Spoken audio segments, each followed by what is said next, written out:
கால்னா அழைத்தல். கால் ஆஃப்னா என்ன? கால் அப்படின்ற வார்த்தை இதில் இருக்கு அப்படின்றதுக்காக இதுக்கும் அழைத்தல்னு அர்த்தமா?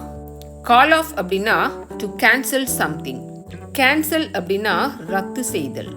ஏதாவது ஒன்று நடப்பதாக இருந்ததை ரத்து செய்தல். To decide that something will not happen. ஏதாவது ஒன்று நடக்கக்கூடாது அப்படின்னு முடிவு செய்தல். நடப்பதாக இருந்த ஒன்றை நடக்கக்கூடாது என்று முடிவு செய்தல். அதுதான் நம்ம கால் ஆஃப் அப்படின்னு சொல்லலாம். பாருங்க, to call off a trip to Ooty. ஊட்டிக்கு போவதாக இருந்த பயணத்தை ரத்து செய்தல். To call off a strike. வேலை நிறுத்தத்தை ரத்து செய்தல். they call off their engagement. என்கேஜ்மெண்ட்னாக்கா நிச்சயதார்த்தம். அவங்க அவருடைய என்கேஜ்மெண்ட்டை ரத்து செய்துட்டாங்க அப்படின்னா அவங்க கல்யாணம் பண்ணிக்க போறதில்லை அப்படின்னு அர்த்தம். கல்யாணம் பண்ணிக்க வேண்டாம் என்று முடிவெடுத்து விட்டார்கள். If you call off an event that has been planned you cancel it.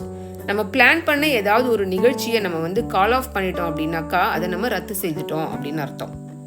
Example பாருங்க, the match was called off because of bad weather. மோசமான காலநிலையின் காரணமாக போட்டி ரத்து செய்யப்பட்டு விட்டது அப்படின்னு சொல்றோம். கால் ஆஃப் அப்படின்ற இந்த phrasal verb உடைய past tense தான் called off.